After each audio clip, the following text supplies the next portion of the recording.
Vale, ahora como tercer vídeo de esta serie vamos a tener una parte muy interesante y es el flujo de caja, el análisis del flujo de caja de la empresa.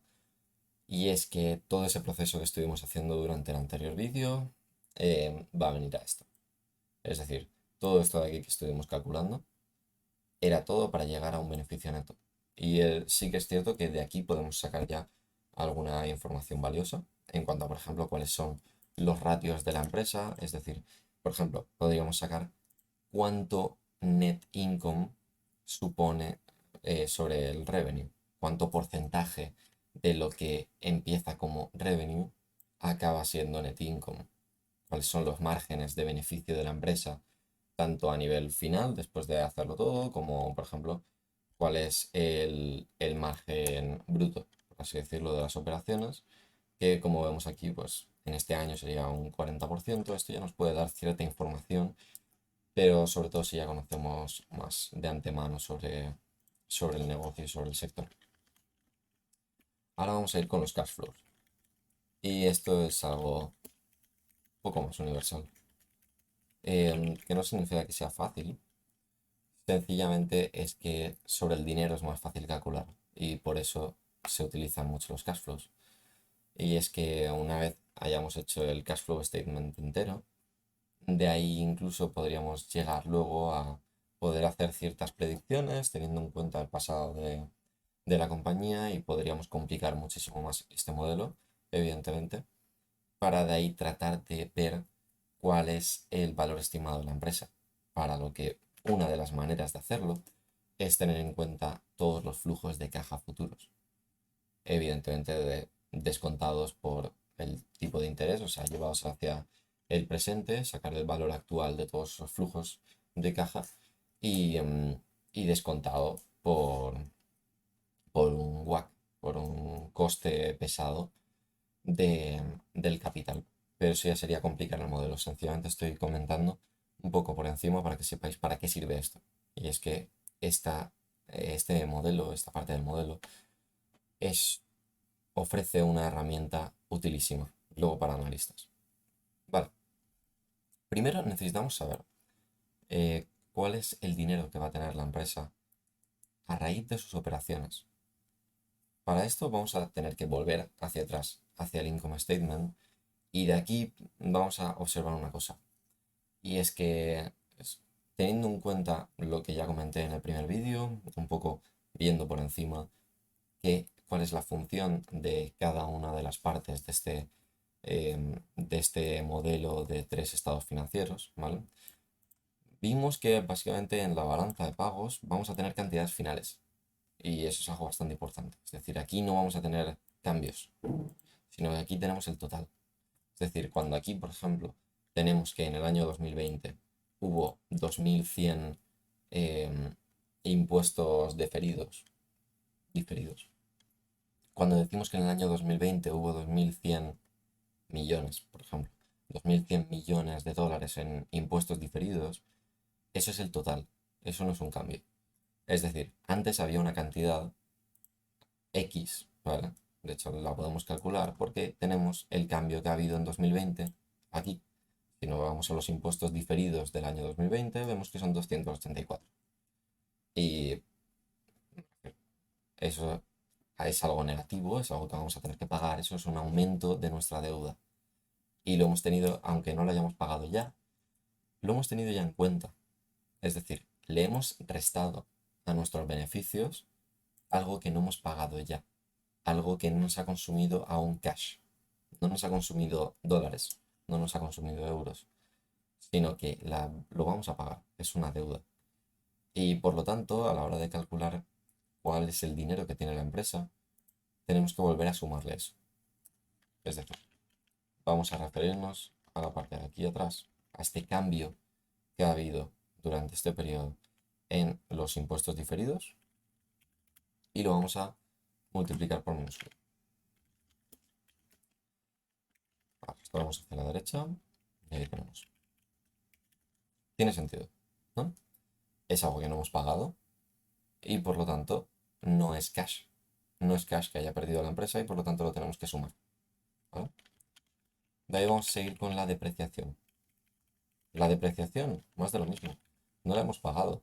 Es decir, si nosotros hemos dicho que un coche que tiene la empresa, que vale, mira, por ejemplo, esta empresa, por ejemplo, que tiene 10.000 millones en PP&E, ¿vale? En capital fijo de la empresa, pues supongamos que esos 10.000 millones, que todo viene por unas grandísimas oficinas que tiene. Ese dinero que tú le vas a estar descontando en los libros, ese dinero que tú a nivel contable le vas a ir restando todos los años por depreciación y amortización, ¿vale?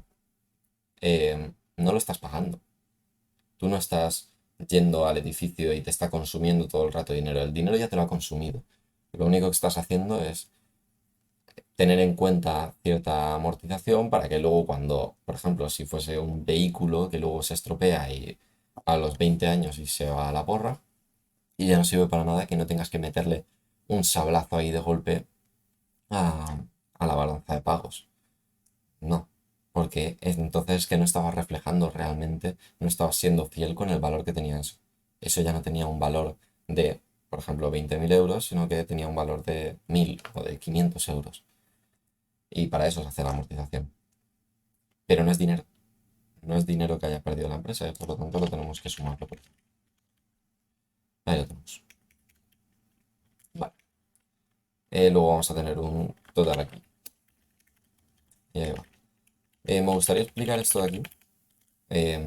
Es una parte bastante importante. Es el working capital.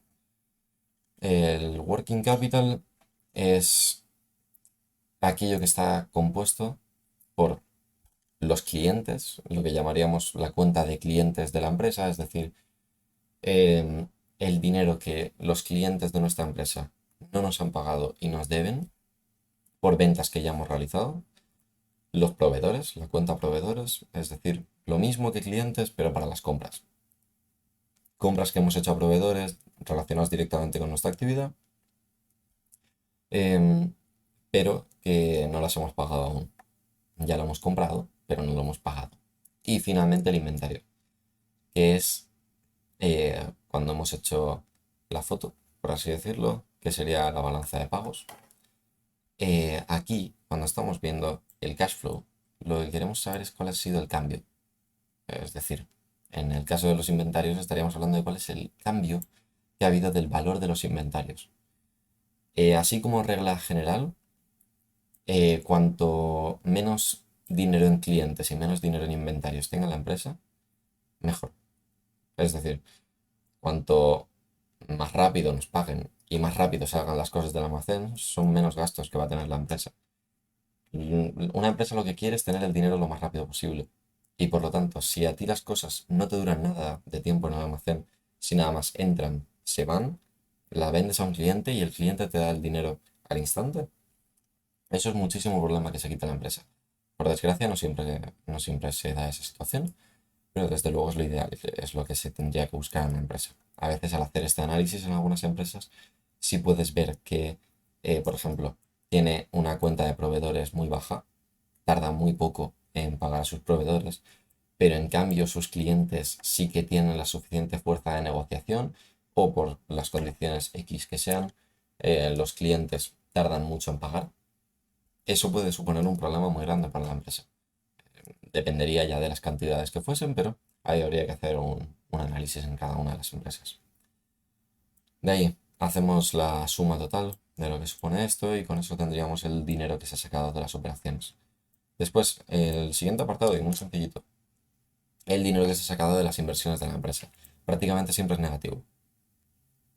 Cuando una empresa ha hecho inversiones, por ejemplo, Coca-Cola eh, funda una nueva sede en no sé dónde, o hace una nueva fábrica, o hace nuevas tiendas, lo que sea, todo eso son inversiones y eso generalmente va a suponer menos cash para la compañía.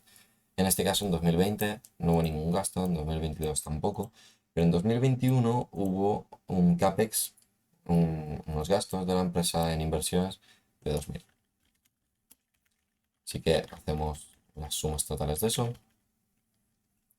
Y ahora nos vamos al tercer y último apartado, que sería el dinero, mm, que sería el dinero por la financiación de la empresa, por sus finanzas. Donde aquí tenemos desde el cambio, aquí recordad, estamos hablando todo el rato de cambios, no estamos en la balanza, no estamos hablando de datos finales, sino que estamos hablando del cambio que ha habido. El cambio que ha habido en diferentes ítems, en diferentes cuentas, que tienen que ver con la financiación de la empresa. Sencillamente hacemos la suma y ya lo tenemos. Vamos a explicar primero lo que hay aquí. Aquí vamos a ver, por ejemplo, esta cuenta de aquí del cambio en la deuda a largo plazo. Aquí no ha habido un cambio, pero aquí, por ejemplo, podemos observar que ha habido un cambio de 500. Este 500 que además está en negativo. ¿Cómo tenemos que interpretar esto? La empresa tenía, aquí lo tenemos, 6.000 en cuanto a deuda a largo plazo. Aquí estamos analizando cuánto ha cambiado el dinero que tiene la empresa. Cuando vemos un menos 500 en el cambio de la deuda, eso lo tenemos que interpretar aquí como menos 500 en dinero de la empresa. Y si la empresa tiene menos 500 de dinero relativo a un gasto en cuanto a la deuda, ¿eso qué es? ¿Que nos hemos endeudado o que hemos pagado deuda? Si nos hemos endeudado habríamos ganado dinero. Pero no, no es así. Hemos perdido dinero, hemos gastado dinero porque hemos reducido la deuda a largo plazo de la empresa. Después tendríamos el cambio en una línea de crédito revolving, que sería básicamente una deuda a corto plazo de la empresa. En este caso no hay.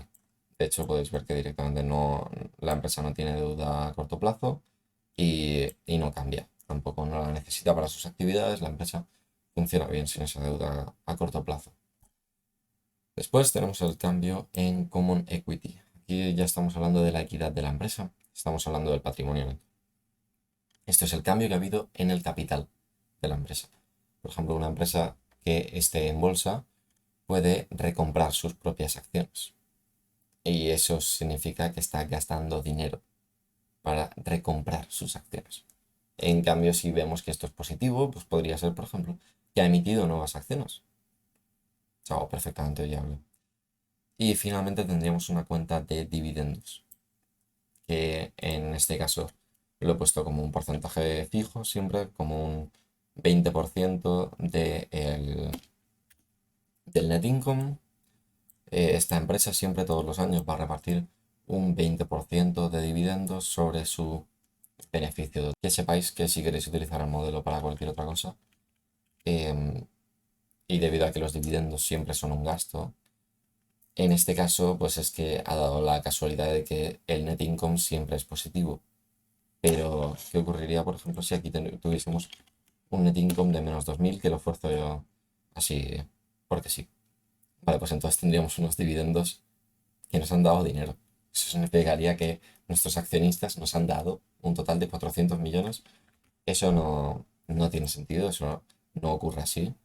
Y por eso si queréis completarlo un poco más, en este caso no lo había hecho porque no había hecho falta para este enunciado, pero podéis cambiar un poco la fórmula y sencillamente plantearlo como el mínimo. ¿Cuánto es lo mínimo que podemos dar en dividendos? Lo mínimo que podemos dar es cero.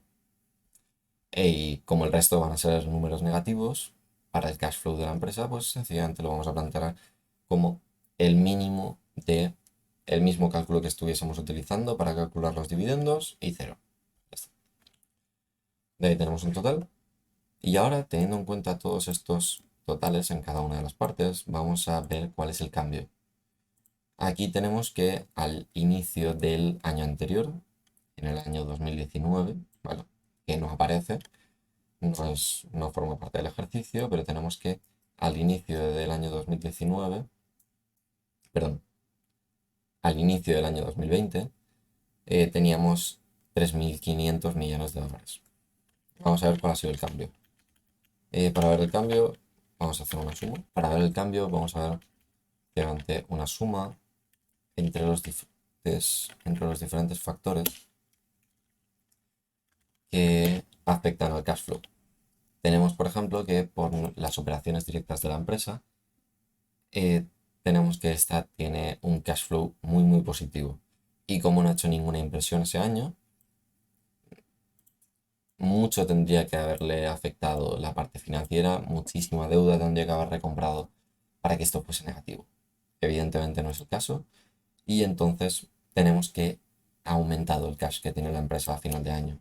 Aquí es a lo que me refería en el primer vídeo con el, la forma de corkscrew. Creo que en español se dice como sacacorchos, creo.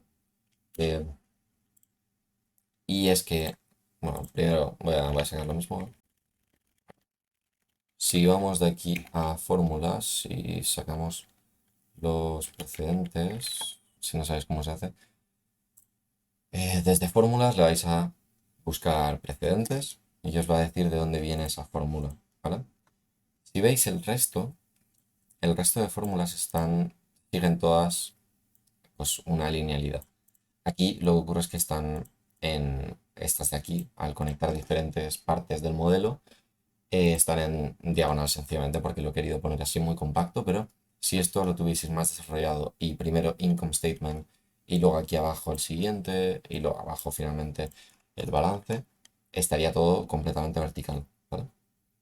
Igual que aquí, la relación de todas las fórmulas siempre es vertical. Aquí no.